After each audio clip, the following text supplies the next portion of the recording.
আসসালামু আলাইকুম, কেমন আছেন সবাই? অনেকদিন হলো বন্ধুদের সাথে আড্ডা দেওয়া হয় না, কারণ সবাই তো কাজে ব্যস্ত থাকে, সেজন্য সময় হয় না।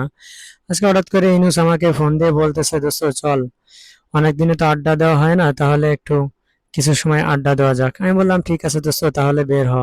এরপরে আমরা দুজন বের হয়ে গেলাম, অনেক সময় ঘোরাঘুরি আড্ডা দিলাম।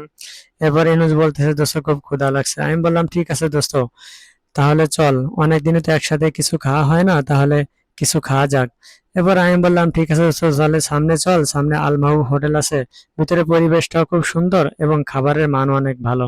এরপরে আমরা দুজন মিলে চলে আসলাম আল মাহবুব হোটেলের ভিতরে, এসে টেবিলে বসলাম এবং ওয়েটারকে অর্ডার করলাম। আমি চিকেন টিক্কা আর নান অর্ডার করলাম, ইনুস চিকেন গ্রিল আর নান অর্ডার করলো। এরপরে আমাদের খাবার চলে আসলো, আমরা খাবার খাওয়া শুরু করলাম। তবে এদের টকটা অনেক মজার হয়।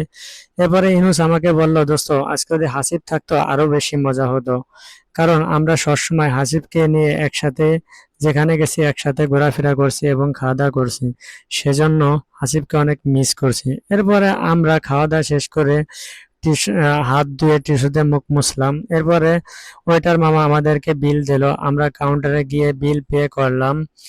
আসলে বন্ধুদের সাথে কাটানোর মুহূর্তটাই অন্যরকম।